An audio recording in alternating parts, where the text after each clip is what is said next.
Hey everyone, I'm Dana Ramsey. I'm Paris's mom. I am so delighted to introduce her today. She has made me so proud of her. I am just so excited for her. I just love her so much. It just brings me to tears. So, Paris was born in 1994. Paris has been into electronics, been to into everything. She have taken all of my things apart at home, starting at the age of 5. She has been riding and sitting on people motorcycles, looking all over the place. I mean, Paris has been a handful, but I knew that I gave birth to a genius. Paris makes she's just so inspirational to me personally, even though I'm her mom. She is amazing. She makes me laugh when we go ride together. She does a whole lot of stuff. When I bought my first motorcycle, I knew that she was a mechanic. When I bought it, we both didn't know anything about motorcycles. So when I put lawnmower oil in my 750 Honda and started it, the gas stick popped all the way across the street. Paris looked at me, was shaking her head. And I shook my head too, $800 later. Anyway, a couple years later, Paris just started progressing. And then she was like, oh, I want to do this, I want to do that. She has so much on her mind. And I was like, okay, so she's gonna do this, she's gonna do that. But I couldn't rush her. Paris just her own person. So Paris came up one day. She was like, hey, I saw a commercial. This is what I want to do. I'm like, okay, go ahead. I'm thinking it's going to be in nursing because, that's what the family does. We all in the nursing field. She came up, hey, I want to go to motorcycle mechanic school, excuse me. So I'm like, wow, okay. So a couple months later, we packing up like the Beverleys and moving her to Florida. She has done it. She has successfully graduated everything, and we was back and forth into Florida. And even in the pandemic, she did her thing. I am so proud of her. I'm trying not to cry, but I'm so proud of her. I really appreciate you, Paris, as a grown woman and being an inspiration to everyone. Thank you. And on that note, folks, we're gonna start the show. Come on in here, Doc Remy. How you doing? I'm doing good, KSolo. Hey, welcome everyone. That was a Hey man, wonderful opening. indeed, man. I'm telling you, as a matter of fact, I gotta give her mom a big old round of applause for that wonderful introduction of her daughter. Truly an inspiration, and it's nothing like, man, coming from a parent. Just saying, all that hard work, all that effort I put into you, and to see it come to fruition, I'm so proud of you. And again, thank you very much, Dana, for coming on and introducing your daughter for tonight's episode of Riding with KSolo podcast. So how are you doing tonight, Doc Remy? I'm doing wonderful, KSolo. Handling business as always. In business as always, man. Hey, folks, as you know, we just want to welcome everybody for joining us tonight. First one in the shoot tonight is no other than Bolo. Bolo, thank you for joining us, man. You are a true inspiration to the channel and keep us going. D Bell, one of our top tier supporters, man. Thank you, D Bell. I know you're getting ready for that Hoka. Hey, we got D Bell coming on April the 2nd, folks. So make sure you tune in right here for Hoka Hey Talk. Hey, we got Marky Mark in. How you doing, Marky Mark? Getting ready, man. Getting ready. Traveling with staff. I owe you a call back, traveling staff, because we're gonna do great things together, man. What's going on, Nomadic Tank? And we just got everybody lining up. Breezy, come on in here. Yep. MacGyver, come on in here, MacGyver. Welcome Everybody, come everyone. on in. Can you see Welcome them, Doc? everybody. Come on in. Yeah, I see them. Come on in, everybody. And I also want to let everybody know that those, hey, Nisha Sizemore, hey, no, listen, I went to the post office today, KSolo, and I mailed out everybody's books and t-shirts and things. So I did a post run. So if they got anything coming from me, it's on the way. It's Doc. I was doing the same thing too, man. I was I said, I got to get these packages out. Look, they were just stacking up. I went to the counter, man. The girl looked at me. She's like, why you come here like right as we're getting ready to close. I said, because I know you're getting ready to close and the line gonna be short. But I got them all out, man. I just want to thank everybody for everybody tuning in and winning on our free giveaway. So listen, Doc, because this is going to be a great episode. Basically, we got I'm gonna say she is a star. She's a bright and shining star, man. She is. Without a doubt. But listen, folks, without further ado, once again, we want to thank everybody for joining us. We got our guy Crowbar in. Crowbar always supporting us, man. But right now, we're going to go ahead and bring our special guest in tonight because we got a lot to talk about.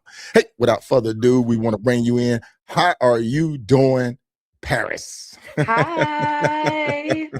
Thanks for having me. Welcome to the show. We commend you. We are excited. We are excited to have you on and hear about your journeys and what the future holds. Exactly. I'm excited too. Are you excited, man? Hey, listen, folks, she's talking about she's excited. Let me do this right quick, Doc, because you know me, Doc. You know, I'm gonna do my homework. I'm gonna dig in. I'm gonna find information about our guests and where they've been and who they talk to. Because listen, man, when you got the news talking about you, when you on the news, you make your news. When you picture an avid motorcycle rider. Well, I bet you one woman in St. Louis is shattering that image. She's also breaking barriers and making history along the ride. They have a picture of me somewhere, but I'm like, I couldn't find that picture. Old, like sitting on a motorcycle. A photo with a glimpse into the future. And today, a ride steered by someone you may not expect. When you think America, you think motorcycle, you think Harley-Davidson. What you may not think about is 25-year-old Paris McGowan. I'm kind of tiny. When people see me on my bike, they're just like, oh my gosh, that's a girl. A girl with a need for speed and a thing for navigating her own path. Whenever you ride, it's freedom. McGowan learned to ride motorcycles 2 years ago. You could say it's in her blood. My mother rides her own, and so does my dad. Like my uncles, they all rode like the sports bike, the Kawasaki, and the Ninjas. Now she's back at the shop where she worked in retail, where she got her first bike with the same passion, but a new set of skills and the qualifications to back them up. I'm the first African-American female technician to work on Harley-Davidson. A history-making title that comes with specific training. Weeks ago, she graduated from the Motorcycle Mechanics Institute in Orlando with, you guessed it, a special focus in Harley-Davidsons. I was the only female in all of my classes. Everybody kind of thought of me as like the weakest link, but I showed a lot of them up. Showed them up and showcased something new. You barely see like any Black technicians, let alone Black women, but with her mother as an example and a fierce hunger for more. You ride it, you want to fix it yourself. And you're going to fix it yourself. Absolutely. We just want to get a quick excerpt for that, man. We are excited on it. And then I also have another clip that I'm going to show folks just to kind of home in and listen. I'm not going to take absolutely nothing away from you. Much love and respect for you, your journey, and the path that you've taken. I just want to salute you on that note from the start, from the bottom of my heart. So listen, Doc, I'm going to let you go ahead on because I want to just sit back and enjoy this one.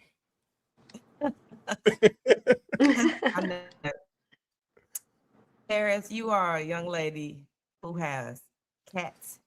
I think you about maybe more than one cat, for sure.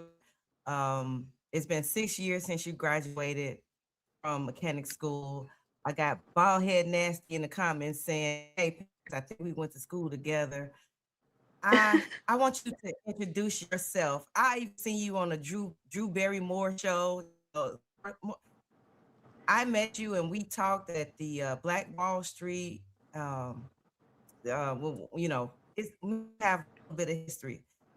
We haven't ridden together, but what I want you to do is tell everyone who you are, what inspired you to ride, and introduce yourself real quick. Well, not real quick, but you know, go ahead, introduce yourself.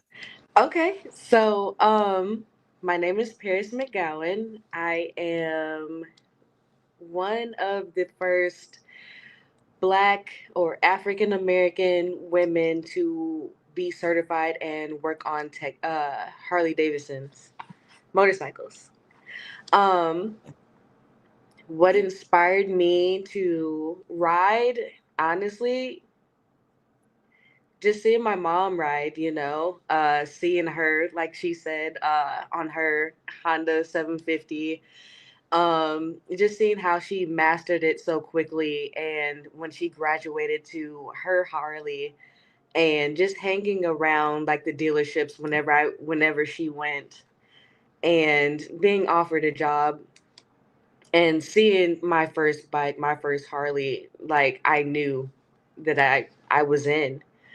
That's my baby there. So uh I mean, I just fell in love with Harley Davidson, like from I just jumped headfirst into it, from going in for a job interview, seeing like my first bike, which was the O2 Deuce, Softail Deuce, and it had the prettiest paint ever. It was chromed out to the gods, and I bought that bike like literally immediately going in for a job interview. And Nice. after learning how to ride that, I was like, why don't I just learn how to work on my own bike? And here I am today. Nice, nice, nice. I am kind of a legacy. I like to hear the legacy of how people got started and everything. And it was awesome to have your mom come on. But as I was putting the show together, your mother has been riding, and she is a rider. Hmm. I say that, folks, and all get up. Her mama takes no BS. She takes no BS. She's a rider. And what does she ride? She's a road king. She ride a road king No, that's a deluxe. deluxe. It's a Deluxe. deluxe. It's a deluxe, Yes. man. But she got some nice bars on it. I put Uh those on myself. So you working on mom bike, yeah. So your mom, your mom, your father, your brother, cousins, the whole family is pretty much in the industry of riding. Hmm. And out of everybody, you were the only one that decided to go into the technician field. Yes. Okay, okay. But was that by Well, choice, or did you? So I have always, like my mom said, I have always taken things apart and put them back together since a child. Like, if there was a screwdriver set down, I was taking apart someone's toys. And I was looking at the electrical boards and everything else like that, and just putting it back together. Um, I remember, like, even then, like repairing like our vacuums and stuff like that, just so I mean, like, I want to know how things work. And if it's broken, I want to know if I can fix it instead of trying to, buy something new. But I mean, it just fell into place like naturally. Like, younger me never thought I would be a technician, but it kind of just fell right on into place with the riding and then learning how to work on Harley Davidsons. Okay, nice, nice. okay, low. So listen, when her mom said she put that doggone lawnmower oil or whatever in that bike, and then it sprouted clear across the street. It went far. So she said Paris went and found it, and then she was like, no, I guess I feel like you was just like, Mama, I'm gonna help you out. I need to figure this out, because how did that shoot down the road? It launched. It went far. Mm.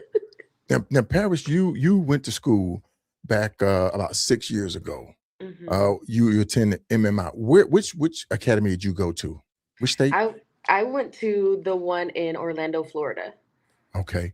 I think Nasty, Mr. Nelson, might have been down there during that time frame. Nasty, Hmm. if you were down there at that time frame, just drop us one in there, man. Because I remember when you went off to school, and you was actually featured in Black Enterprise under their career section as far as an up-and-coming career for females and for African Americans, which is pretty outstanding. I enjoyed reading that article as well on you. And when I talk about career, you've been in it 6 years now. Mm-hmm.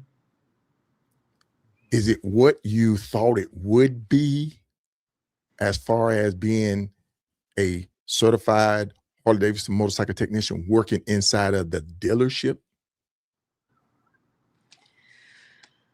I'm going to say that it's not what I had expected.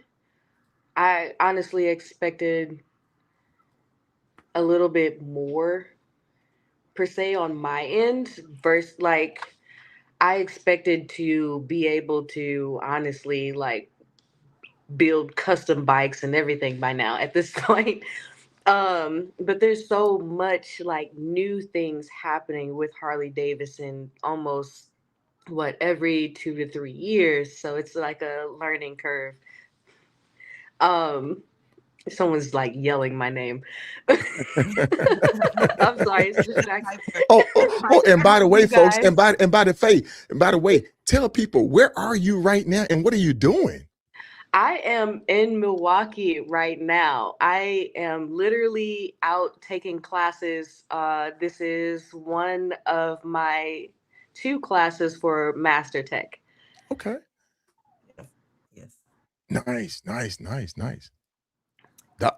Listen, so I'm gonna hit you about this double whammy because you was down there in school, and you're black and you are a female, and I know you had some adversities while you were in school because it talk about how school wasn't as easy peasy. Hey, I'm gonna sign up. I saw this commercial. I want to go. Mama, come on. We going. We drive all the way down to Florida, and here we are in school. And hey, everybody, I'm Paris, and I'm in school. It wasn't like that. So talk about the double whammy on the adversities that you had to go through while you were in school. So that was a interesting part. So in the beginning, obviously no one knew each other. It was a little hard because one, I was like the only female really, and then the only Black female at that.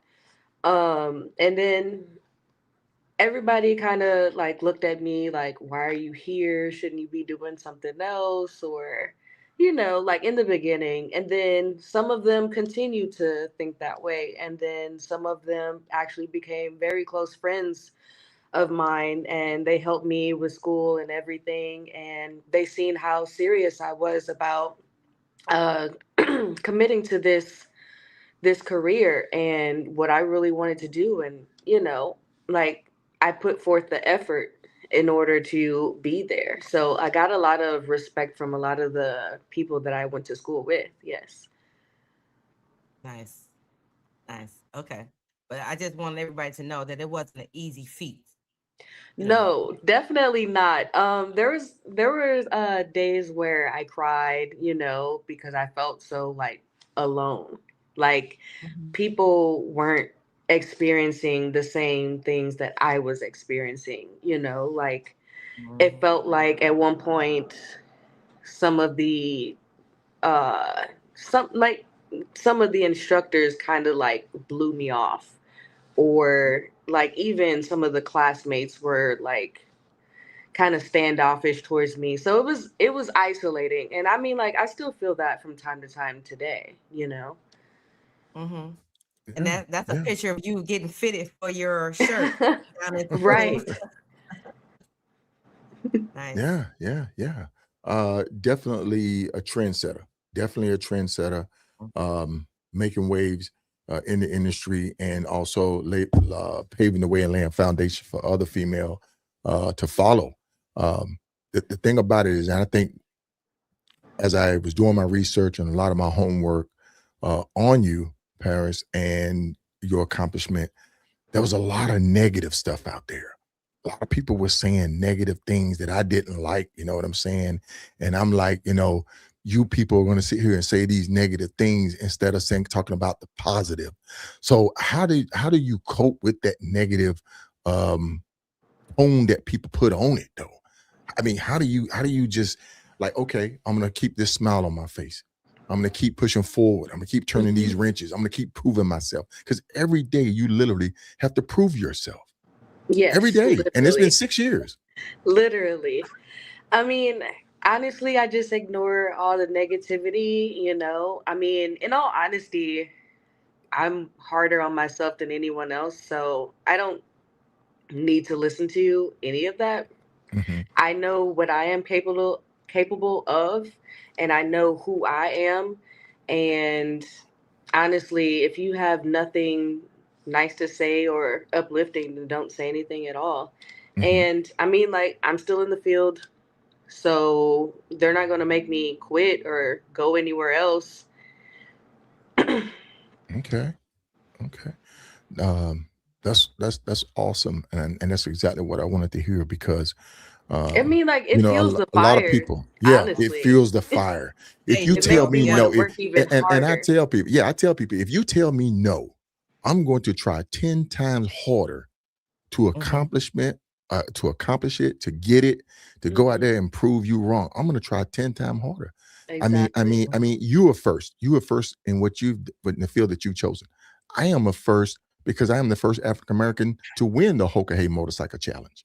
And the thing about it is, yes, you're not on toot my horn, but the thing about it is, I receive people don't know who people know. People be talking negative, saying negative things, but you still see me with a smile on my face. I still wear it with pride. You know what I'm saying? Because I know what I put myself through and my accomplishment. So I am right there with you on that. Truly. And then to be so young, I say young, I'm up there now, but to still show that and to still carry that says a lot about you. I commend you. Thank you. Indeed. Yes. Yes. So let's go move forward to after school, right? And then you went back to you graduated. Hey, Storm Tiffany says, so extremely proud of you, Paris McGowan, and your tenacious character. And she said she loves you with the I love you too. That's her thing right there, man. Paris love throwing up the heart, man. I see her with just throw the heart out, man. Indeed. Such an inspiration. Go ahead, Doc. I'm sorry, man. I'm cutting you off. No, you're good. You're good. So you graduated. We overcame the hurdles, right? Now you back. How did you land a position with Harley? Because I understand it was people competing for you. It was different people that wanted you to come work for them, or no? No, I don't think so. I don't recall that. I know that before I graduated MMI, it was MMI helped me like get a job or get placement anywhere. So they filled out a, what do you call, resume for me, and they sent it out to the different dealerships that were like close by. And so I just immediately got a hit from St. Charles Harley-Davidson. Within what, 3 days of me graduating and literally traveling across country with a boatload of stuff just packed in my little tiny Mini Cooper. And then my bike was still being shipped across the state lines and everything. I got hired. I didn't have any clothes really. I think my first day I wore my stepdad's clothes in and had like some tools that were donated to me, and I walked in with a purple suitcase. I had no toolbox, no nothing. He was a true green thumb, man. You went west with nothing but a wagon. That's awesome. That's awesome. Crowbar T said, do you have any customers that avoid you over there at St. Charles Harley? You know, like just because you're a woman, probably I'm assuming that's what he's asking. Yeah. A lot of the times they don't see me. I mean, at first I was hanging out front, just trying to pick up jobs here and there. And some people would be like, "Oh, like she's working on my bike, or does she know what she's doing, or is she just gonna strip out everything?" I mean, like people would say that to my face, literally, and so I've become like strategic to where I'll just kind of hang out in the background, and people will like they'll get their bike and they'll see me like working on it like way off in the distance, and they're just like, "Oh, that's a girl." And then I like deliver their bike to them. They're just like, "Oh, you're the one that did it?" And I'm just like, "Yeah, that was Mm, me. Like I installed your tires, or I did your electrical diag, or I did this and that." And they're just like, "Oh, wow. I've never seen you." And I was like, "That's the point." that's the point right there. Good deal, man. Yeah. Good deal. I'm gonna throw one at you right quick. Ba, ba, ba, ba, ba. Being the first African American Harley Davidson technician in Missouri is history making. But what does the next chapter of your journey look like? Are you going to Oh, stay in the field, or what are we going to do? so right now, a lot of people kind of want me to open my own shop, but I don't think that's in my cards. I don't think that's in my cards. But right now, what I hope to do is learn front of the house Hmm. for service. So that is knowing more about the parts that we put on, so I can be able to sell those, basically like service writer jobs, so I could do both back of the house and front of the house, and eventually be a service manager, honestly. Okay. Okay. But that's So, like short term goal. okay. Because, like I said, we've been in this now 6 years, six Hmm. years, and really and truly, that's that. I'm not gonna say washout phase, but that's that phase where you sit there and say, I like this or I do not like this. Hmm. Doing my homework, I pulled up another female. This young lady right here, Andrea, rest in peace. She was a Harley Davidson master technician. I don't know if you may have heard of her, but Hmm. she came into the field. She started out certified in Michigan and Grand Forks, Michigan. Hmm. Um, but and just like you were saying, she was talented. She had the talent to work on the bike. She had to drive it, but she felt that same pushback from some of the clients that they didn't want her working on the bike because she was a female, and she was probably more meticulous about things. She probably was more attention to detail than say some of the other males were. But this was just part of me doing my homework on this right here, looking Hmm. at females in the industry. I know you're in school now to become a master tech, and she was a master tech, but she did end up getting out of the career, out of the field, Hmm. married, having kids, and moving away. But I just wanted to just recognize her because she was a trailblazer as well, for Right. sort of like what you were doing. And I have a couple of other trailblazers that I'm going to pull up throughout this episode because this is Women's History Month that we're recognizing, right, Doc? Hmm.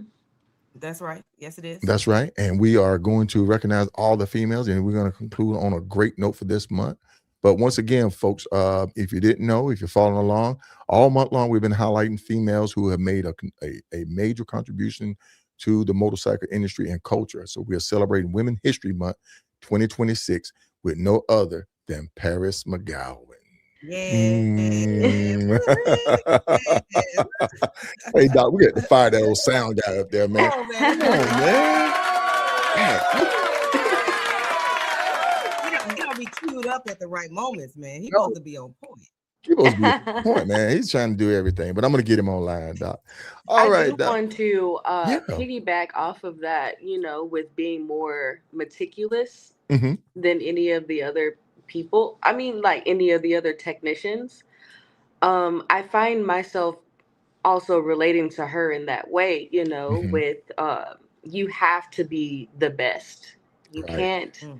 make any types of mistakes, or they're going to look at you as like, why are you here? You know what I mean? Or you can't do this or anything else like that. So you Right. have to, like, as a female and as a black person, as both, you Hmm. have to, I feel like I have to work 10 times harder, and I have to be perfect and on Yep. my P's and Q's at Yep. all times. Mhm. At all times, because if I mess up once, that's, like everybody knows about it. But Yep. if it were someone else, then it would be glazed over. Mhm.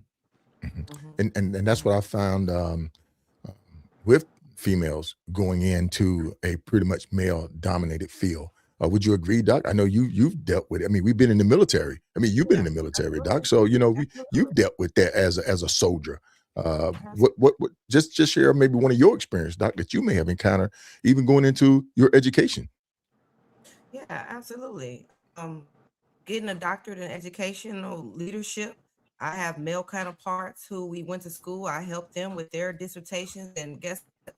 They got the principal position quicker than I got the principal position. It's just, or if we were in the same, say we were coaches in the classroom together. He's a coach, I'm a coach. I just saw that you were making more than I'm making, and we're doing the same thing with the same degree. And so you have to learn how to overcome those things and try to be the best. So it's not a pressure. I definitely Right. understand where you're coming from. Right. Yeah. Indeed, man. Yeah. So I'm gonna volley off. Okay, so I want to go back and let's move into your riding, Paris. So, Mm-hmm. let's talk about, are you a long distance rider, or you come into it, or you just getting into it? Introduce everyone to you and to your riding style. So I guess I could say that I'm a short distance rider compared to Hoka Hay rider over here. Um,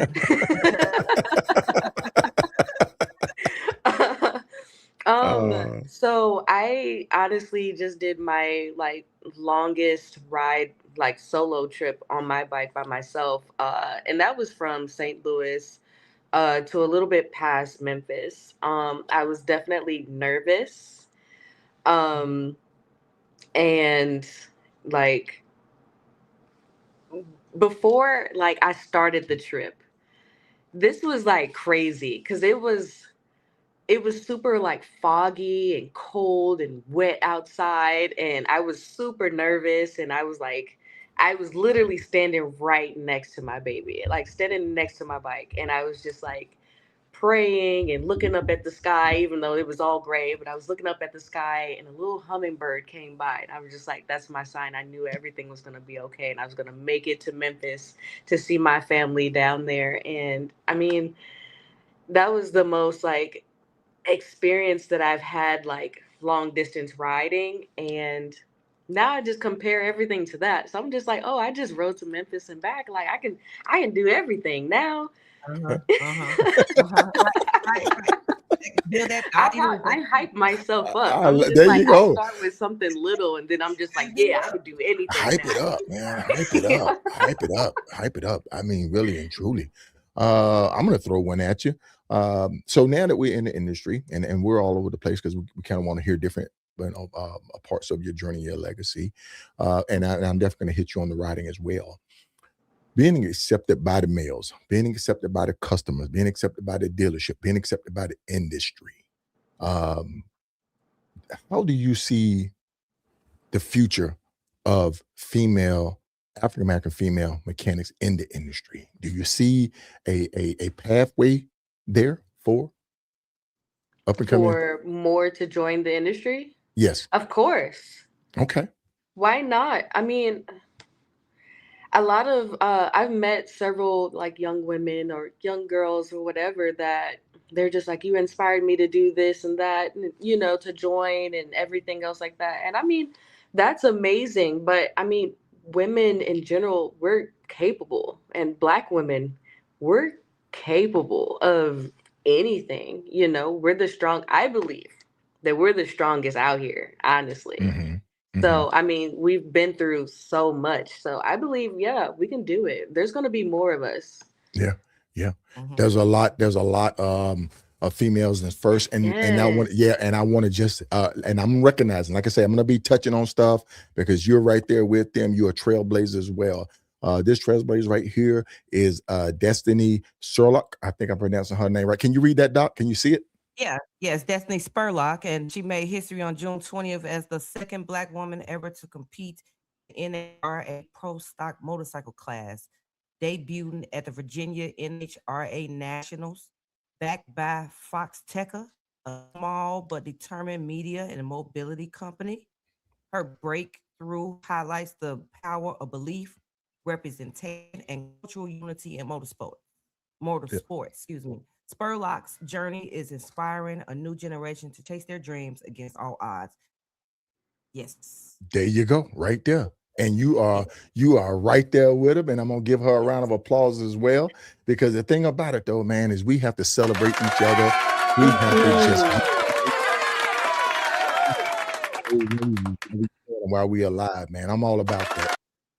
And is. And like I said, I have a couple more that I'm gonna be highlighting. Doc. Yeah, I'm ready. I'm ready to move on. I'm jumping over the place too. Yeah, let's jump. Let's jump, Doc. Let's get at her. We just getting started, man. We got plenty of bandwidth tonight. And for that, you was telling us that you don't really like to work on electrical parts of the motorcycle, but you do have some areas that you like to work on, like the motor work. That's what you're going to. That's what you're in school now for, master mechanic.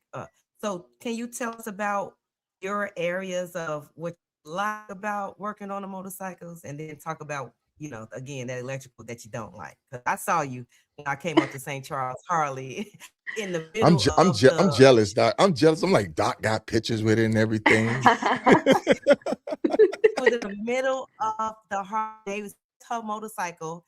The lights were blaring on her. It was a big old crowd, and she was putting a cam in. Matter of fact, we was doing I missed it, KSolo. I missed it because you had me on the podcast in the office. Doc, you got to work, Doc. You got to work, man. You got work to do. You can't be out there playing all the time. Hey, man, that's pretty awesome.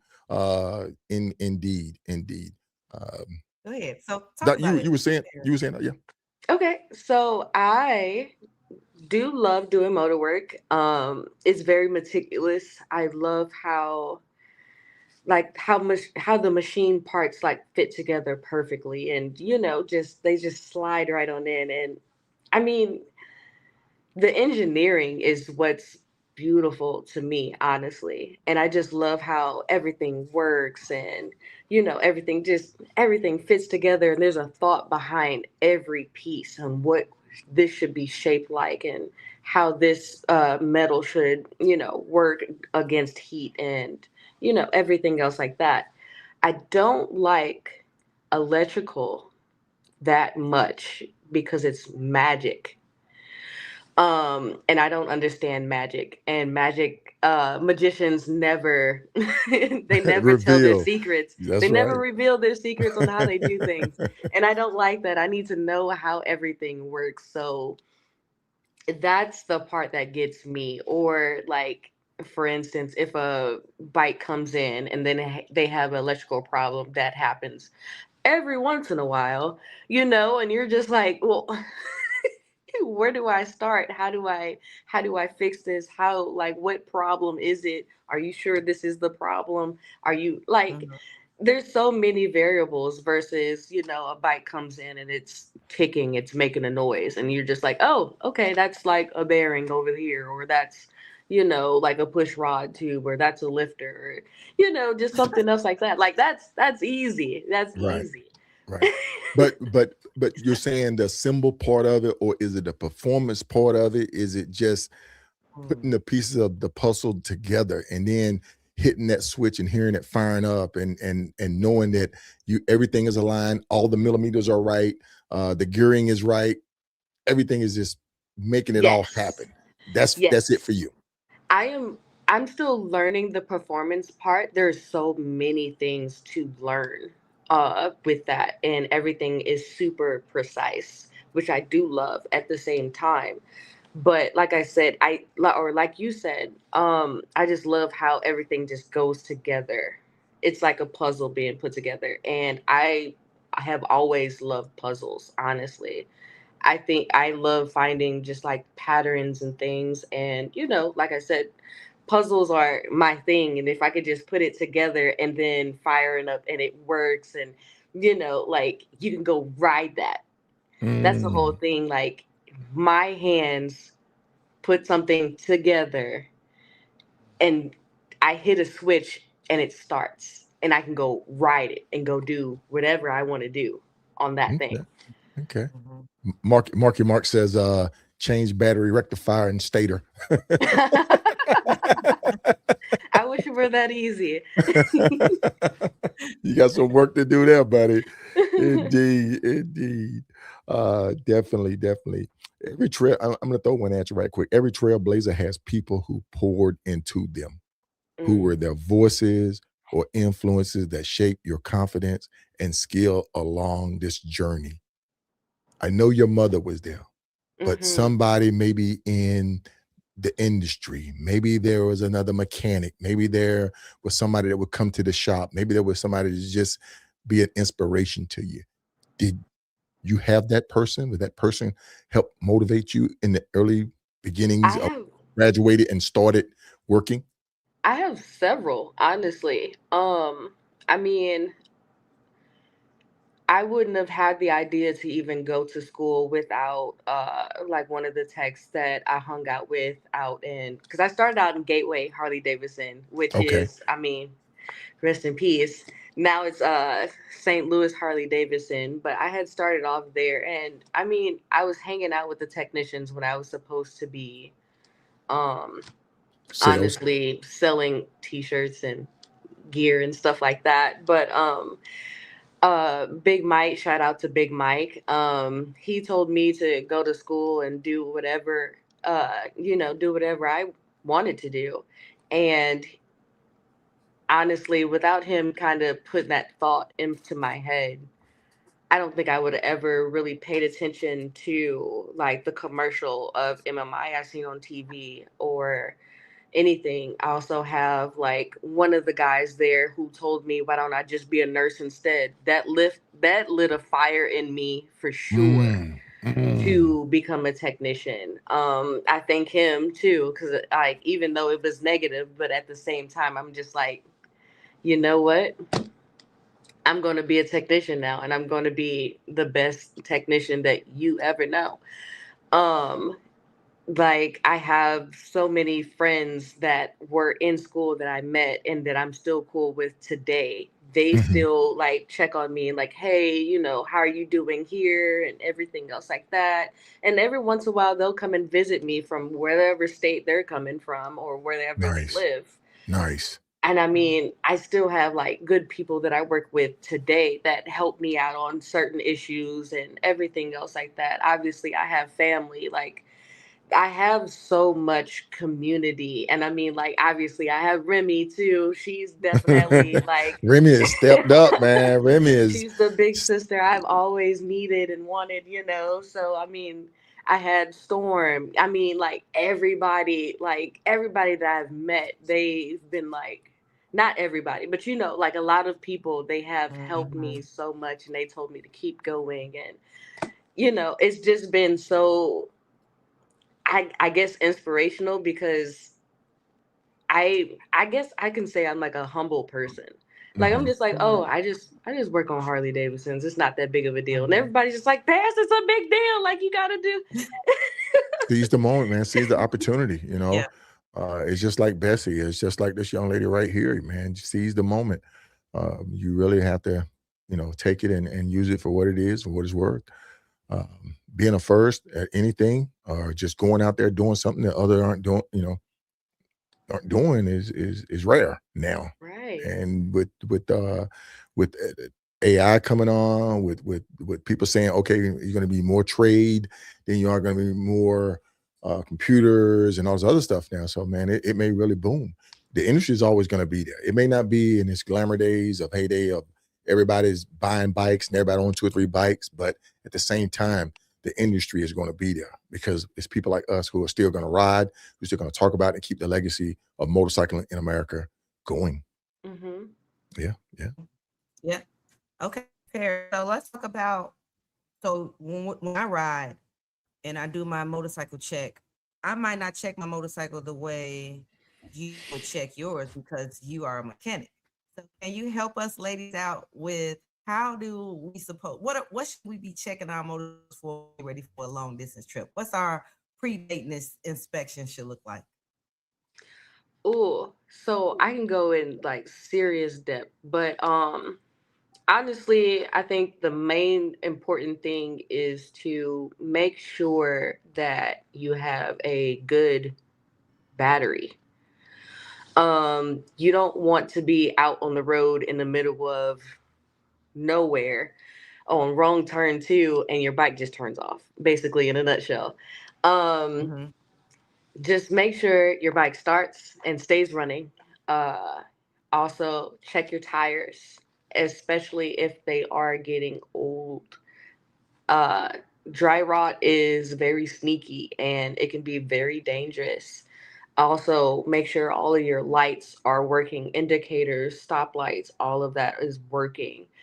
Um, and just make sure you're not leaking any oil or uh obviously gasoline. Just make sure you do a thorough check over, make sure you're full of gas, make sure you have air in your tires, make sure you have brakes, like actual brakes and brake pads. um I can go on for days. There are so many people that come into the shop that are traveling and I'm just like, you're going out of town on this? Like you need I'm guilty. You don't want to see me come in there.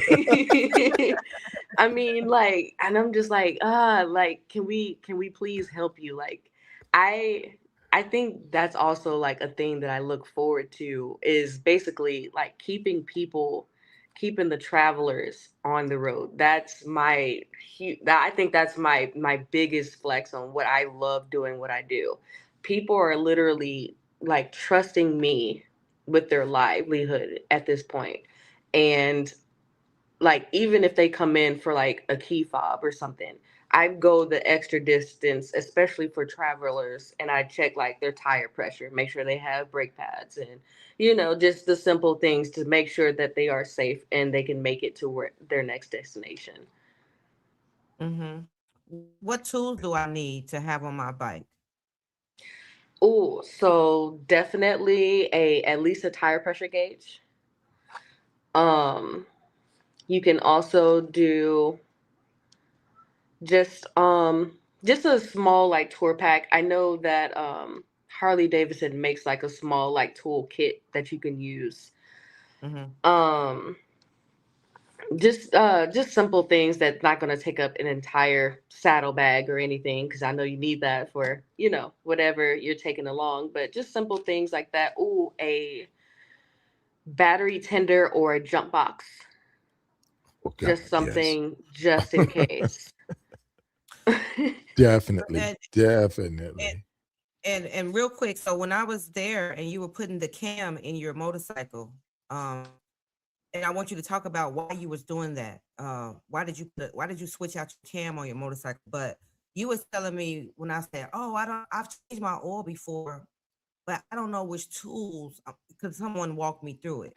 They use their Hmm. own tool, and I was like, "Paris, what tools do I need to change my own bike, my own oil? Like, I want to learn how to do that." And you was like, "Oh, all you need is a 32 or a 58, or I don't know what those numbers going out, or you talking about a wrench or what? What do I need to change my oil?" So you'll need a oil filter wrench and obviously a you'll need a ratchet and a 5/8 socket. It's not a 32, but you'll need a 5/8 socket, and you'll need an oil filter wrench, and that'll get you into at least draining your oil. But before you do all that, obviously you're gonna need a new oil filter and a O-ring for your drain plug at least.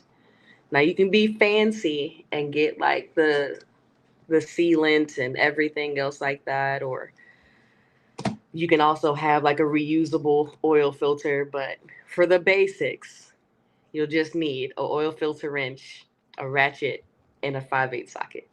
Okay.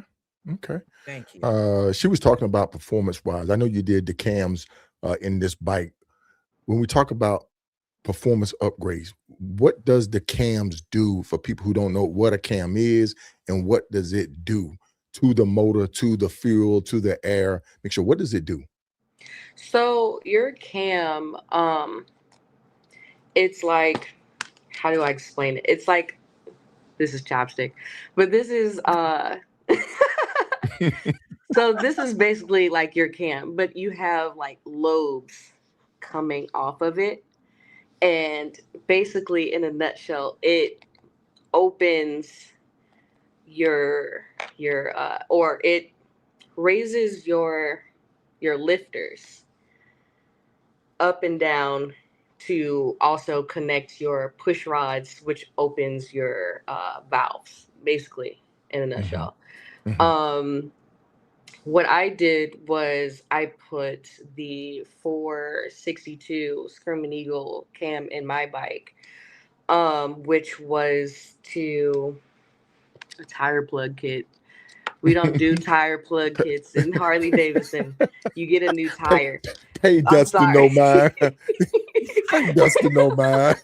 But we don't do that. He's one of those live on the edge riders. So basically, in a nutshell, all you're doing is opening your valves at different degrees.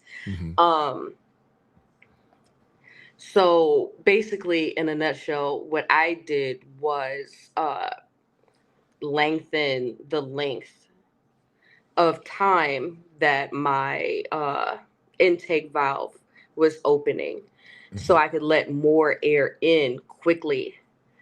And then it'll come, like my piston will come back up, and I will still be letting air in so I can have more air come into the cylinder and basically combust. Like, I don't know how to explain it. I wish I could like draw it out, but basically more air compresses inside the cylinder, so I can have a little bit more air, a little bit more oomph to my ride. So basically, you're giving it a little bit more horsepower. Yeah. Was it low end? Was it top end? So I gave my bike more top end. So I ride a 22 Lowrider S.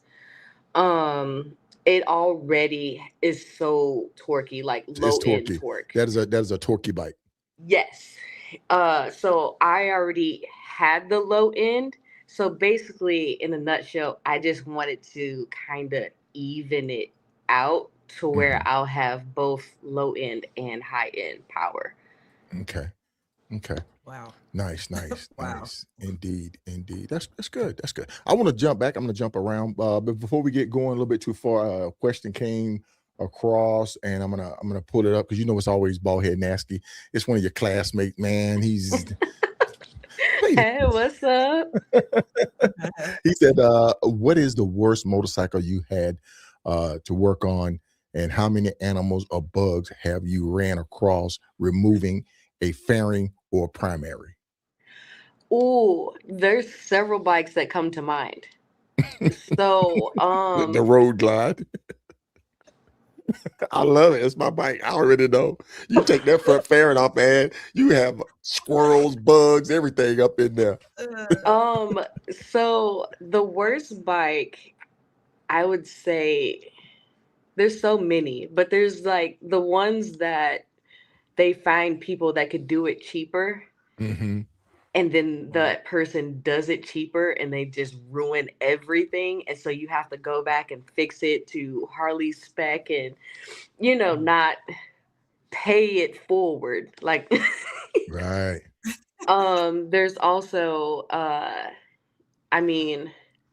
the bikes, it's like some of I'm not trying to like dog on anybody, but some of the custom bikes, the big wheel baggers with all the sound systems, they look pretty from a distance. So, some of them do. They look pretty from a distance, but then like if you go up under the seat, it's like a spaghetti monster of different wires. There's things that you can't touch, or you have to be super fragile with, or if you sit on the seat wrong, then something else, something will go wrong, or all of a sudden the air ride will stop working. or there's holes and things that shouldn't have holes in it, and you know, it just goes and tears up the original spec format or your layout or your schematic of how things should run, which makes it more difficult, which drags it on, more time consuming. Because I know each job, it's already on the books how long it takes to repair that item. So if this comes in, this is a 2-hour job, and you go in there and somebody done some extra work to it, added some stuff, some aftermarket stuff, and it just turns into a nightmare where you have to go and tell. Now, tell me your worst scenario where you had to go and tell somebody that all of that great work that you've done has thrown your. Tell me. I mean, there's one bike that comes to mind, like I said, and basically I don't know what the previous work had done, but basically in a nutshell, I think they had removed the transmission, and they decided, I guess they lost a bolt for the inner primary that bolts into the transmission case. And they decided to just put whatever in there that was not the right thread pitch, right size, no nothing. They just threw it in there, and I was supposed to fix like a leak, and like I had to make a hole smaller so I could fix it correctly, if that makes sense, which was super stressful at the time. Like, I'm glad that I fixed it, but I mean, it was just ridiculous, and like it just snowballed into more things. Like the previous person most likely broke the transmission dipstick trying to pull out the transmission with the dipstick in. They put like a bearing in sideways, so then it wallered out the entire transmission case. I mean, like they put a seal in wrong, and it just like blew oil out. And it was just one thing after another. And I was almost like in tears, because like it wasn't that I was frustrated. It was more of like breaking people's hearts. Like, hey, whoever worked on this bike before, they really did you dirty. I can fix it, but it's going to cost you so much. You know what I mean? Yes. And that is what like kind of hurts me, because I'm just like, I don't like to tell you like, hey, like your bike kind of got messed up by somebody, and like I can fix it, but it like, and then they get mad, and I'm just like, I'm sorry, I don't know. Exactly. Come with me. Let me show you what I'm talking about. Let me point to this right here. You can see where this bolt was stripped. It was stripped. Somebody tried to repair it. They tried to put some JB Weld on it or something.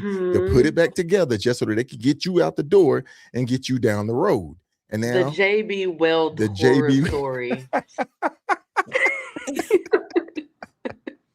Oh my God, the JB Weld horror stories. And then the animals, I want to go back to like the animals though. So the craziest thing I found was like a frog up underneath like someone's bike. But then we did have, I didn't personally work on it, but we did have a trike that came in that hit a bear, and it had like the fur and stuff all in it. So that was interesting to see. We get a lot of different bikes in that come in every once in a while for like they got hit by a deer and stuff like that, and those bikes stink. Yeah. So bad. I didn't know deer smelled like that, but yeah. The horror stories are there. Oh my goodness. So listen, folks, we're just diving into this, man. We're gonna take a quick break, right quick. We want everybody just stay where you're at. We're gonna just be right back. Hold on, Doc. Doc, what are we missing? Are we missing something, Doc? What are we missing? Are we ready to go into the second phase? Yeah, for sure. I got more questions now. Come on. All right. So we're getting ready to go into the second phase, folks. Stay where you at. We'll be right back.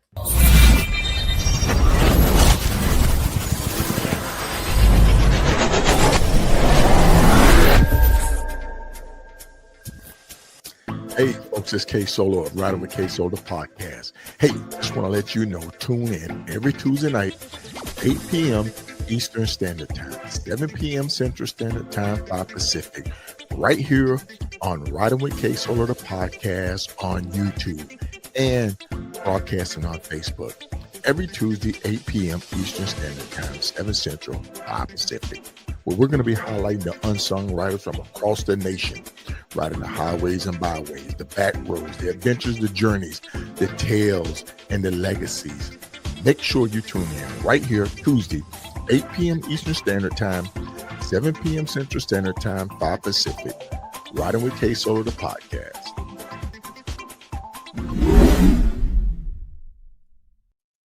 Yeah. And we're back, everybody. And we're back, man. I love it, Doc. Oh my Hey, goodness. I had a question that came in my inbox today, earlier today. No, it came in today, Paris, and I think it was for you. So I'm gonna go ahead and ask this question. He said, "Hello, Dr. April. I have a tech question. I have a 25 Road Glide. I want to install aftermarket speakers and an amp, and have Harley to install it.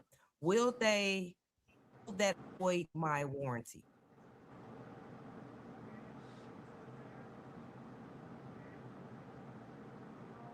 I don't believe so. No. It depends on how it's installed. You said it was going to be installed by Harley. Yeah, he wants Harley to do it. He just want to know if that's gonna void his warranty because it's I don't aftermarket believe speakers that it and will amp. void his warranty. No, not at all. It Yep. might, like, if anything is affecting like the battery or like um the battery or anything of that nature, then it probably would void like a battery warranty. But other than that, it wouldn't void like your warranty entirely, no. Okay. Uh, Okay. Thank you. Paris, I know you do not like doing electrical, but with the new bikes, the 24, 25, there are a bunch of upgrades. Not upgrades, but updates. There's a bunch of updates. So do you do the updates? What has been your story with the updates? I know some of them can take 10 minutes, 20 minutes, an hour. Yeah.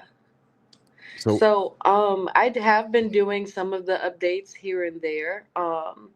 Some of them are just like safety things. I know like the one that we had like a little while ago. It was like updating the the radio basically. So if you were out riding and you turned your radio all the way up, it would basically fry your radio. So we had to update it for that. There's been a lot of updates for basically like displays or connectivity through phones, just different things of that nature. There has been like small updates here and there for like your different modules on your computer, your Harley computers. right, Um, there's been things of that nature just to ensure that everything's working correctly, that you have the latest software, and like right, making sure that all computers are talking to each other correctly. right. Now you've been in the industry 6 years now. Hmm. The Milwaukee 8's been around probably 8 or 9. And then Hmm. before then you had the V twin cam, overhead cam. What is it? Twin cam. Twin Twin cam. cam, twin cam. So, ooh. But which one do you prefer to work on? The twin cam or the Milwaukee 8? That's a good question. So, I actually started off in school, and we mostly focused on the twin cam.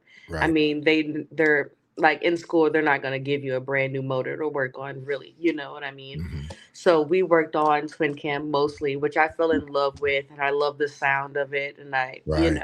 like everything else like that. But nowadays, I have come to work on more M8s, and they seem to be, they're about the same, honestly. I mean, tolerances are obviously different. There's a little bit more, but a motor is a motor is a motor.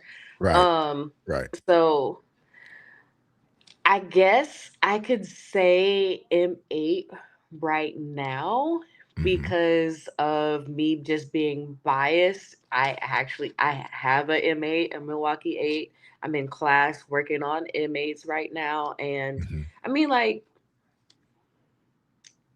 I think they're just a little bit easier to work on now, like compared to like the twin cam.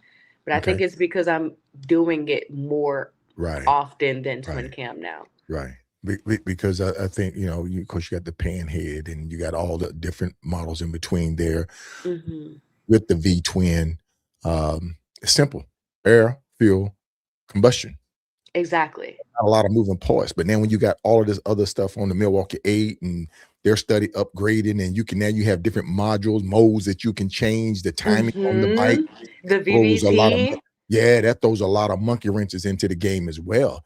Yes, but You it's so cool though. okay? It's So so cool just to be able to. I mean, like with the VVT, the uh variable timing, you're mhm, just slightly changing your direction. Like I was saying with the cams, you're just slightly advancing and retarding time. Just in a nutshell, it's nothing like magical. I mean, cars have been doing it forever, so I mean, like it's so awesome that it's now on Harley Davidson. nice. Doc, Uh-oh, there we go. Doc, can you hear me, Doc? Doc, can you hear us? Doc, you Yeah. on mute, Doc. Crowbar T said Harley won't work on older bikes, and that was one of my questions I was going to ask you because I just got a 2015 Road Glide. So, is that true? Yes, some dealerships they have a what 20 year cutoff. Mm-hmm. And that's mainly due to us not being able to get those parts anymore. Harley is definitely one of those entities where they want you to buy new. Yeah. Like they'll make parts for your model for like a while and then all of a sudden it's obsolete. Mm-hmm. Get it from somewhere else. They want you to grow with the company. So Oh, that's how yeah. I take it Yeah. as, Mm-hmm. like, hey, Mm-hmm. we're putting out new stuff. Why are you still riding this? Right. Like Right. we have this now. We have this with all these cool features and stuff like that. So we're not going to keep supplying or keep making older parts because we want you to get new. That's right. Mhm. That's right. Mhm. Let's see. We had a question drop in here. I think this Yeah. is D. Did you get D Bell? I see Uh, Bill. What about the I supposed got. problem with the jump start and the newer bikes? Mm-hmm. They said they came out with that warning that jump starting your bike with the starter and a ground could Mhm. potentially shorten out your left control. Yes. Okay. So, we just talked about this in class. So basically, you can jump your bike because Harley actually makes like a jump pack. Mm-hmm. But basically, they don't want you to jump it from like a truck or some other type of thing, like something with a higher, not higher voltage, but like a bigger battery with more amperage. They don't want you to basically jump your bike that way Mm-hmm. because it's too much for the system. In all honesty, Harley doesn't want you to jump the bikes really at all. Like they do, but they don't. I don't know how to explain it. They made a thing, like a device for you to actually jump your bike. They don't want you just using jumper cables from like whatever and then trying to jump your bike because it's too much. It'll override the system. It will fry everything. If it doesn't fry your left hand control module, it will fry your charging system. Okay. I saw it. I can't hear you, KSolo. I said they just come out with another update because somehow or another the system was draining the batteries, and the update was there to kind of, they say if you turn it on or engage certain things before the bike maybe in that rest mode or something like that. But anyway, it's just a lot of technical stuff that's going on with the recall. I was just reading the whole list of all of that. I was going to try to bring it up, but it was just a whole list of stuff what the update would actually fix it. But it's a good deal, man. I go ahead, Paris. So, what I have known, or what I've realized personally is, the newer bikes are very sensitive. So if you like touch it, the screen will pop on real quick. That's draining your battery. That, I mean, like, honestly, like, me personally, if you have a newer bike with the, well, I call them like the soft bell controls, the bigger controls. Right. If you're not on it, put it on a tender immediately. Yeah. Like, honestly, because you can just push your bike forward and then the screen will pop up. It'll engage. Yep. Yes. And that's, I believe that to be super like connected to the new BCMs that they have.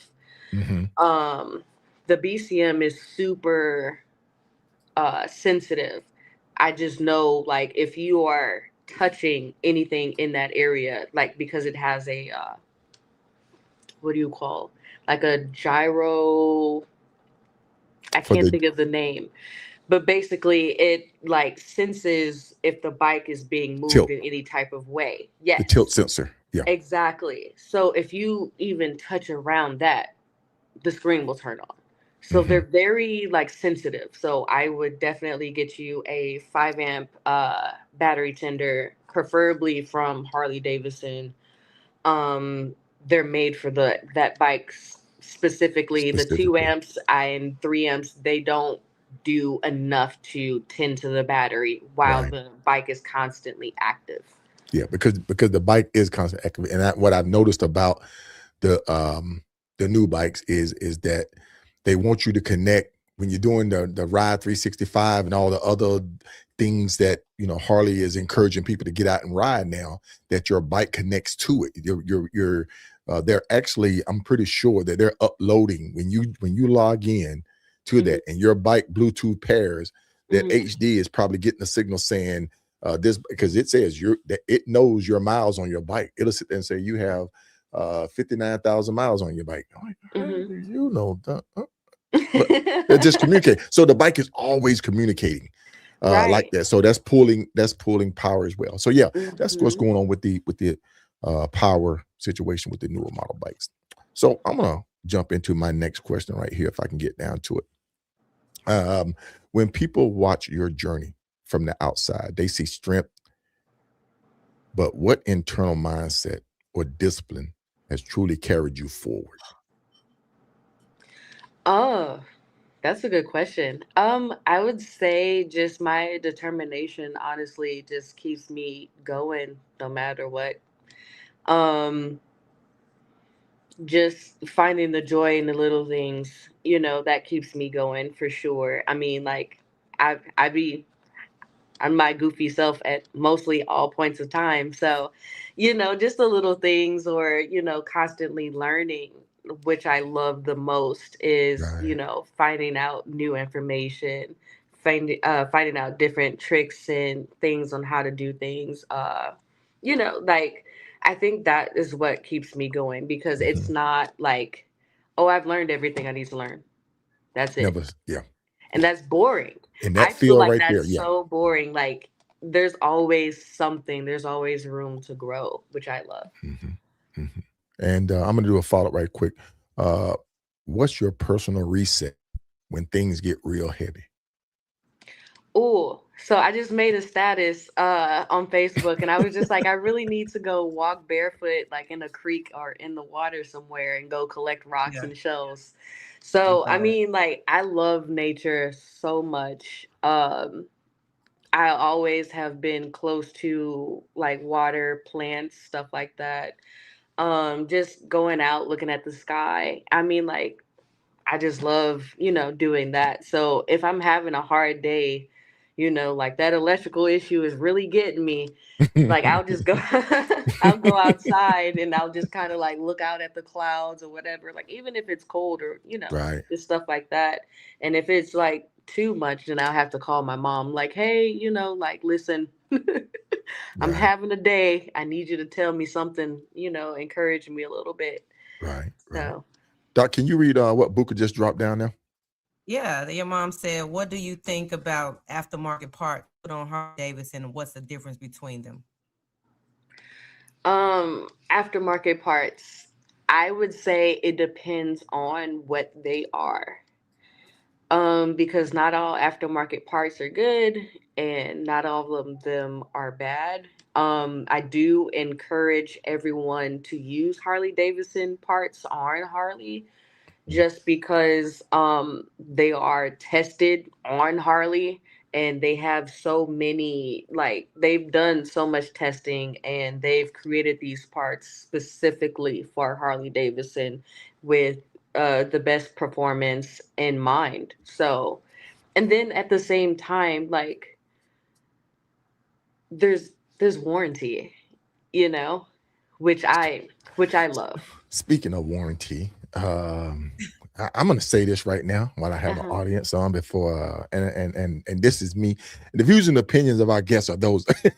I had to throw that disclaimer out there, but I really think Harley Davidson with this new bike should have extended the warranty from 2 years to 3 years to work out the kinks to give the customer that little period of saying you're still trying to figure it out, because once that warranty rolls out, to get a 2-year warranty, I think they want $2,800. For a 3-year, I think they want like $3,200 for an extended warranty on the new bike. So that could have been something that Harley Davidson could have said, because we are having a lot of issues. People are reporting a lot of issues with the bike, and we're still finding more stuff because it's different when the bike is road tested. It's different when you get a KSolo out there that just beat it down to a pulp and it's still basically brand new. Uh-huh. And just say 3 years, we're going to do a 3-year warranty on this bike, and then as they work out the kinks, then they can drop back down to 2. But right out the gate, I think they should have made it a 2-year warranty, a 3-year warranty for that bike. That's just my opinion, because my warranty is getting ready to expire and I'm still having issues with my bike. So I'm like, Oh, no. shit, do I trade it in, or do I buy a new one, or do I just get an extended warranty? You gotta grow with company. Did you hear what she said? You gotta grow with the company.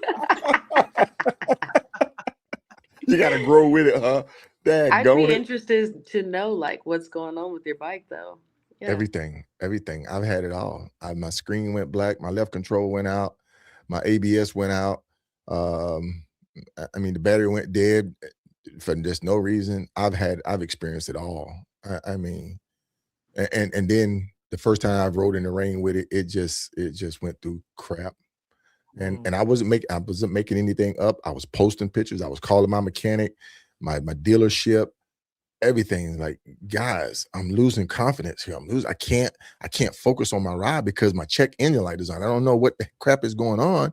I'm out here, 1,000 miles into the ride, 1,500 miles into the ride, in the middle of nowhere.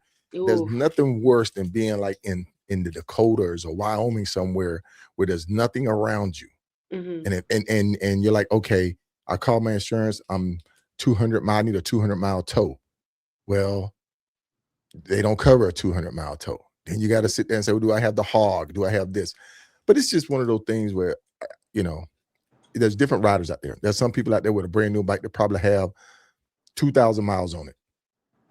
And that's it. Then you got some people like me or Chris Hopper or Riot or other riders out there, long distance rider with Harleys, that'll put, 30, 40, 50,000 miles on a bike in a year. So it's just different riding styles and technique.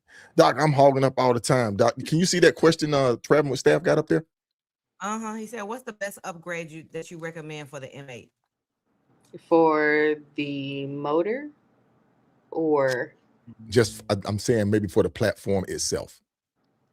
Suspension, exhaust, performance. Well, that lighting. depends on what model too. Right. Staff, if you can hear this, Staff, she's asking what particular model. Could you be more specific with that question? Let's see what mark Q. Is it time? Yeah, there's a bulletin for that. Okay. Hey, folks, we just want to thank everybody for joining us.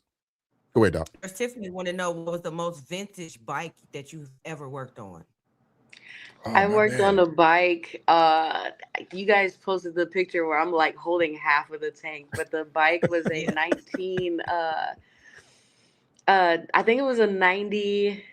It was either 94 because I kept making jokes like, "Oh, this bike is as old as I am," or it was a 92. It's somewhere in there, and I was it. Like that is actually my real reaction. Like I was holding it and I was like, "Oh my gosh!" Like, because I've never worked on anything that old. Because once again, like I said before, the dealers don't take in like older bikes because we can't find parts. So, and I didn't get a chance to learn vintage or early model in school. Right. But being able to like work in the storage unit and learn different things like on my own, like no help, no manual, no nothing. Like it was interesting. It was a great time actually. That's another reason why I really enjoy following Mr. Rufus Smith Jr. on Facebook. He's been on the show a couple of times. He's into vintage bikes per se, probably on his 60s, 50s. I think he has maybe like 3 or 4 of them that he rides regularly, that he maintains, that he upkeeps. And it would be good maybe if if you up in Ohio area, in Westerville, Ohio area up there, just swing by and see Mr. Rufus and see his collection. He has a beautiful collection of vintage bikes.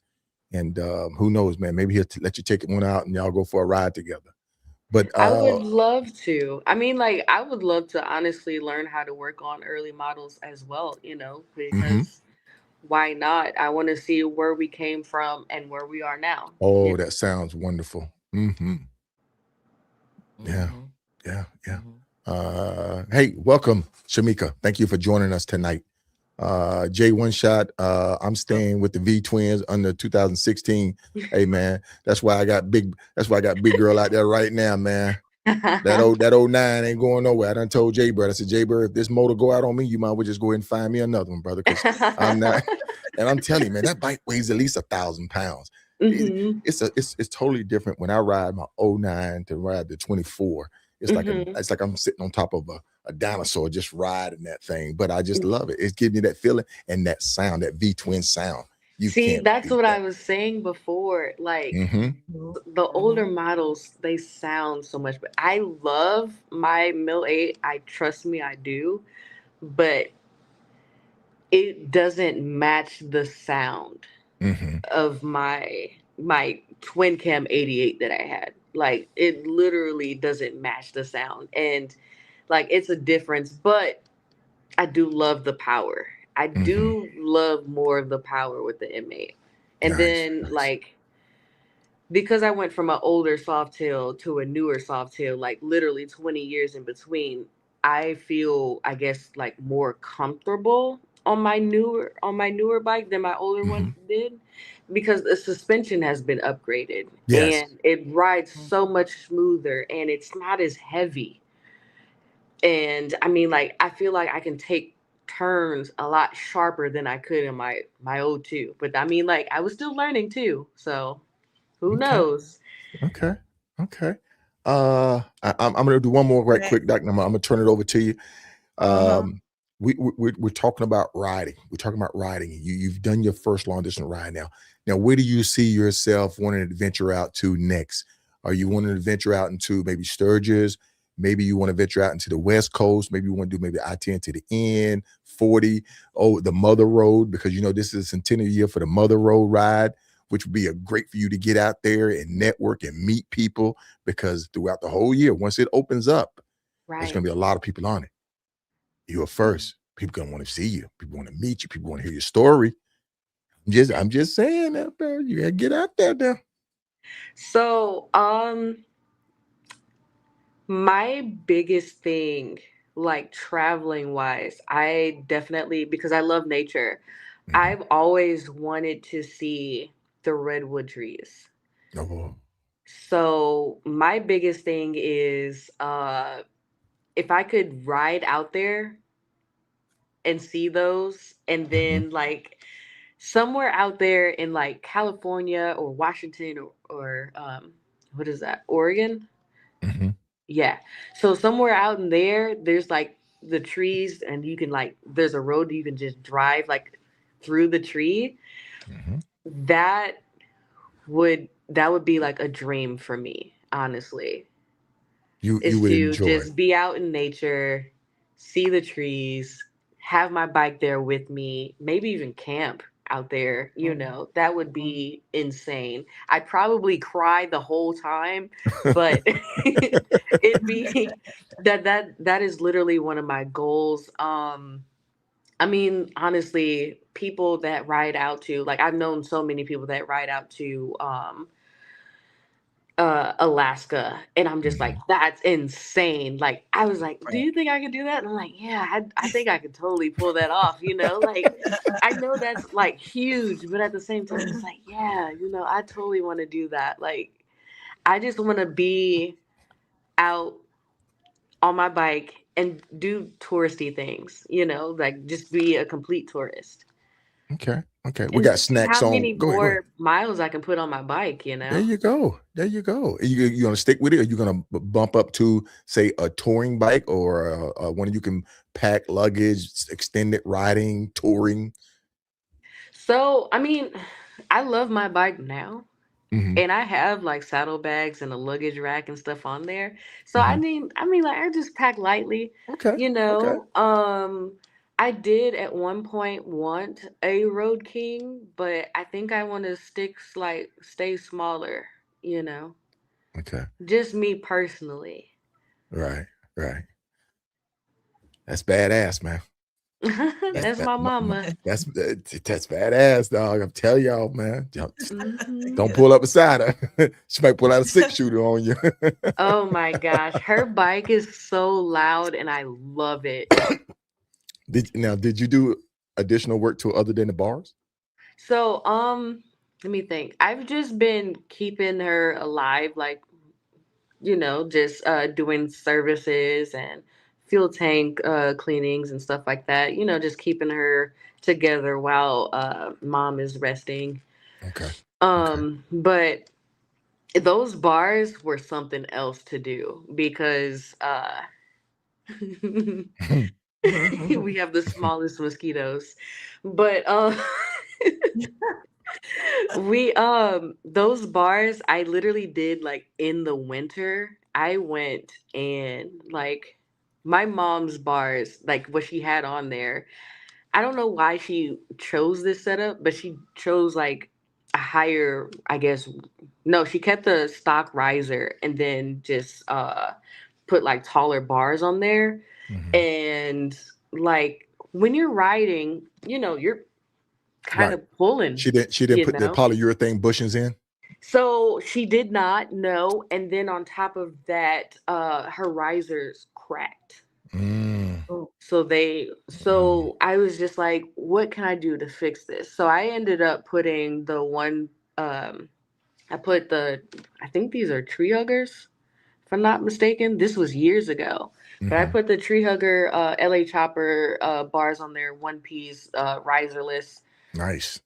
So I was Nice. able to get the right height for her and everything. I literally wired those bars up just sitting in the living room, like literally Nice. pulling wires through, extending wires, everything else like that. And then it was like, of course, dead winter, and I'm in our garage at the time, and my nose is running, and I like yelling at my little brother, like hold it so I can start the bolt.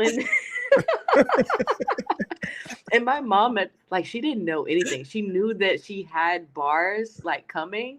She Uh-huh. didn't know like really what they looked like, or how I was going to install them, where I was installing them, really anything. And then like the cat was out of the bag when I had to call my stepdad at the time. I was just like, can you just please help me? Because I had like a slab of like brick trying to hold the front wheel straight so I can get everything lined up. And because I had no lift and it was so cold, nose running, and I'm just trying to like start a screw here and there and reroute everything. And yeah. Okay. Nice. That's dope. Doc, I know I'm shooting questions and technical and want to know all this, but you go ahead, Doc. Yeah, those I are her know it. I original know. bars. Mm-hmm. Nice. Yeah, I love the and she and your mom said you brought them for her, but I just love the love that you and your mom have, the relationship that you and your mother have. That is really cool. And Yeah. so I want to go into we are into an hour and a half Yeah, we're of the rounding show up. already. We were at a bandwidth, but I want to talk about your goals. When I saw you on the Drew Barrymore show, you talked about inspiring young ladies, and so I want to talk about your goals and your platform on how you're using that to inspire a million young ladies in the trades to dream big and inspire. And let's talk about your t-shirt that you want to I mean, I always thought of it as like the children are the future, honestly. And if we can set a great example for the youth or just anyone else, just set a great example or show them that anything is possible if you really put your mind to it, then, that's always been my biggest thing.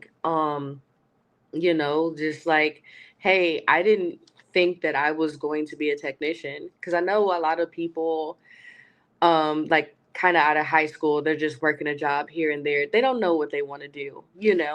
So just coming, like I said, I was out of high school, just working jobs here and there, didn't really know what I was going to do. And, I had an epiphany and I was just like, why don't I just do this? And I mean, like, here I am today. And I want to inspire people that, they don't really know what they want to do or anything else like that. And I mean, like, it doesn't even have to be trades, it could be whatever. But I'm just saying, like, if you could find something that you love and that you love doing and just make that your career, then that's what you should do. Find, like, you don't always have a plan. Like in high school, they're telling you, like, oh, you should have a plan or you should go to college for this and that. And, some of us don't have that. They don't know what they're going to do at all. So, and I mean, like, I had no idea. I really didn't. I didn't, come out of high school like, oh, I'm going to go to a trade school. No, I did not know. So just being like that inspiration and saying like, hey, like everything is going to work out. You just have to find something that you love and stick with it. Yep. Yeah, I like that. Go ahead, Doc. I know you have a follow up. Go ahead, Doc. No, yeah, my follow up is just and we have pledged with my organization Code for Achievement Center with the young ladies that we touch to partner with you so we can continue to inspire and mentor those ladies as well. So I want to commend you and thank you for that partnership and your mom for highlighting that and bringing that in. We got a million young to inspire. I love it. That's right. I love seeing positive people doing positive things and not let the adversities, not let the negatives he say and she say bring you down and try to deter you. Like I say, you're in 6 years of it right now. We don't know what the but do we know kind of the direction? And I think you may have touched on it, what the future may hold as far as you staying in the industry, as you sort of your own shop, or maybe even saying, hey man, maybe a dealership may be in my future down the line somewhere. You may find the right partner to say, you know what, we want to take a chance with you, and this dealership is available. We want to purchase it. We want you to do it, So would that be something that you'd be interested in? Oh, absolutely. I mean, like, honestly, I will never turn down an opportunity. It just, opportunities may find me or they may not, like at the same time, I know that I want to stay in this industry and get as much as I can out of it and be the best technician that I can be, that I know that I can be. And if I own a delership, then Ooh. awesome. Ooh, You know, that's wait a amazing. If I minute, become wait a service, I'm just saying, a like, if I even become like a service manager, that's amazing because then I can inspire other people, you know, that minute. way, or I can actually hire more females in the service, you know. There you go. There you go. Mm-hmm. That's what's up. That Mm-hmm. is I what's like up. that. That is what's up. Yeah. We're gonna before we get ready to wrap it up, we're gonna just bring in this clip of you on the Drew Barrymore show and just kind of hear you engage. And there it is. There it is. We're getting there. We are getting there. Right. So listen, folks, we get ready to wrap this show up. Very informative tonight. Not only just being inspiring about hearing about Paris's journey, life, expectations, ups, downs, highs, lows, what the future may hold. And then also we're going to sit there and say, if there's anybody out there that's about networking, reach out to this young lady, reach out to Doc Remy, and let's get her some connection. Let's get her to sit down with the right people and kind of saying, hey, look, you know, she's proven herself. She's still in it. You know, it's all positive, and let's get her to the next step, next level. Next step, next level. Indeed, indeed. And I want to thank Cynthia Snacks for coming on. Snacks, thank you for coming on. A true trailblazer, a Titan Award recipient, just a whole bunch of other stuff. Love you, Snacks. So I have to do this, Paris. I have to. Snacks is definitely one that's been trailblazing as well on the motorcycle set and for the culture. So, Doc, we're gonna get ready to just wrap it up. Any final words? Nope. I tried to put the link in. People can follow your breaking barriers and your new T-shirt launch. Didn't pop up, but you guys gotta follow Paris. There's this T-shirts, and we'll follow you on your page. And yes, I know there's the heart. And just want to talk about the shirt. You just started your own business, your own LLC in the state of Missouri, and so the future awaits you on what you're doing. But right now, you are trying to start a movement with these shirts. And so, like I said, I tried to put the link in there. I did, but we're going to create you a Facebook page, specifically a professional page, Paris McGowan LLC. So you guys look forward to that, and that's where you'll be able to find more of her information and her journey and her goals. Her mission is to inspire 1 million girls to hope and dream big. Aspire, educate, and empower. That's what it's all about. That's outstanding. So I'm going to give you a big round of applause for that. And then at the same time, I know I had your mother come on. It was last minute. And I said, hey, I just want you to just introduce your daughter. She is so proud of you. My hat off to her for doing such a wonderful job of raising you to be the beautiful young woman that you are and the impact that you are having. So I'm hoping that we can get you in front of the right people, that you can reach more young girls out there and inspire and be an inspiration to them as well. People are saying a great show tonight. I want to thank everybody for tuning in. Go ahead, Doc. No, they said, hey, let me get a few of them shirts. Piper said she loved it. Amazing. They said, yep, definitely buy some. So you got a movement going, Paris. There you go. There you go. Paris, if you would please, just final words you want to say to the audience tonight. Thank everybody for coming on. Just whatever you want. It's all yours. I just want to say thank you guys for supporting me so much. It definitely means a lot.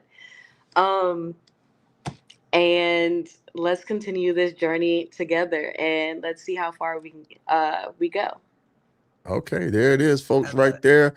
We have the one and only, no other than Paris McGowan. Actually, your first name is like Tracy. What's your first name? Is it Paris? You have a middle name. Paris. Paris is my first name. Why did I put it? Because I was doing my homework and everything, and then a middle name coming. I said, is that the right person? Is that the right person? Hey, I was about to say, I know, dog. I ain't known this girl for all these years and did not know her first name was Tracy. No, I don't have Tracy in my name. So listen, make sure you look up Paris McGowan, man. Don't be out there on the wrong link. Indeed. So listen, Paris, once again, I just want to thank you for coming on the show. Very informative, very inspirational. You did an outstanding job, and I'm honored to have you on the Riding with KSolo podcast. Thank That's right. you. That's right. All right. Thank you. I'm gonna All drop the right. link So for them. drop the link in now. We're gonna say good night to you. Me and Doc gonna wrap it up, and we're gonna try to get more people to order these shirts, and we'll be in touch. And we'll definitely be sending you a Riding with KSolo podcast shirt for coming on tonight. Indeed, rock it. We're gonna rock what we got. I'm gonna make sure I purchase one of those shirts. I'm gonna rock it on here, Doc. Make sure that we rock it on one of our episodes. All right, Paris, you have a good night, and take care. Good night. Study hard, and just keep being an inspiration. All right. Yes. Thank you. Good night, All y'all. right. Good night. Good night. I love you, Paris. Love you too. All right, man. She got to get back to studying, man. She's got to get back to studying. I know she's going to have some homework. She's got to get ready for. Man, I think it was a great show tonight, Doc. Oh, hey, look, go on, do it. Go on, give me one. Go on, do it, Doc. Oh, we got it. We ain't knocked it out the park in a while, man. That's right. We knocked That's it out the park. Thank everybody man. for tuning in tonight. Snacks, you know we love your snacks. Look, they got me doing it now. Look. Am I doing it right? Oh my God. Oh man. Oh, okay. Now Tracy who? Yep. Nope. Yeah, We got it wrong. But all right, folks, we want to thank everybody for joining us with the Riding with KSolo podcast show. Listen, we will not be doing a Hoka Hey Talk Thursday. We're gonna take Thursday off, Doc. We're gonna regroup. But listen though, folks. We're gonna be concluding. Let me turn this background music down a little bit there. Come on, producer, man, what you doing? Knucklehead. But listen, Doc, we are getting ready to wrap up Women's Achievement Month. And we've done such a great job of having people come on, females. Who would you say probably just like been like that inspiration guest to come on? This month? Mm-hmm. Definitely will be Miss Showtime, hands down. I learned man. I learned about the OGs. We got to talk to Miss Showtime one-on-one. I can't beat that. Yeah. And you know what, man? I say it like this. Whenever Hero Benson calls me and says, Solo, that was a good show. I'm humbled and honored for that, man. And when he called me and he said that, I was humbled and honored for him to do it, to say that. And I want to thank everybody for catching that episode. People are still going back and watching it. It's still getting views coming in. Yes, indeed, it's getting views coming in. It's not about how many views we get. It's not about how many likes or comments we get. It's capturing these legacies. And we're going to be finding some young riders out there that's still making more headways as well. But we're going to conclude Women's History Month with bringing on no other than Jen Brew and her committee for the all-female ride in Jacksonville. So we are excited. We had to work some things out, get some schedules to align, but we got it. Jen is getting her crew fired up and ready to go. And we're going to be having a panel on. We're going to be talking about the all-female ride, the impact, the goals, just the bonds that's been built, and the vision and inspiration behind it. So, Jen, we are looking forward to having you on. You and your panel. Panel. It's gonna be a folks, good one, KSolo. That's gonna be a good one. That's gonna be March the 31st. March the 31st, Doc. If my date are correct. Let me pull this up right quick, folks. And I'm trying to do so much right here. All female ride. Can you see that, Doc? Yes, the all female ride it's gonna be in Jacksonville, Florida. Save the date, April 9th through the 12th. You will find me there on Tuesday. With the KSolo banner and my books and doing my thing. I go every year. Who knows, man? Maybe I'll show up down there. I don't know. It says all female, right? So I'm like, but guys out there, guys are I know. man, we be there, they support, they rally. Y'all just can't ride in the ride, you know. Just can't ride in the ride, man. Come on now. Yeah. But definitely, Doc, we'll have some representation down there. And who knows? KSolo might be walking around. Look for the hat. If you see the old beat up old hat with the holes in it and all that with a vulture. I told you what happened. A vulture landed on and pecked in there, man. They try to get them the old scalp. I thought you should have shot him with the old pea shooter. I was passed out from heat exhaustion on the loneliest highway. I got vulture pecking on my head. All right, folks, we got to get up out of here, man. All right, Doc, we're out of here. Remember, folks, aspire to inspire. And if you do that, you'll definitely be legendary. All right, folks, y'all have a good night. We're out of here. Good night.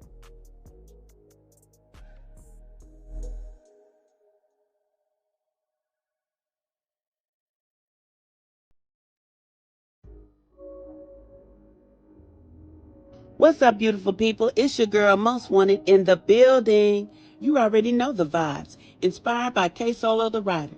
If you haven't tapped into the podcast yet, you're missing out. Go check it out, catch a vibe, and get inspired. If you're already tuned in, keep that energy flowing and that podcast on lock. This your girl, Most Wanted. I'm out.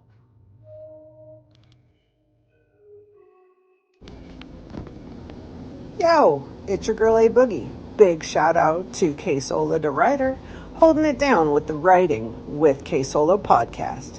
If you love the open roads, good vibes, and real writer talk that hits home, this is where it's at. Keep it locked in, keep it rolling, and remember, like KSolo always says, be legendary.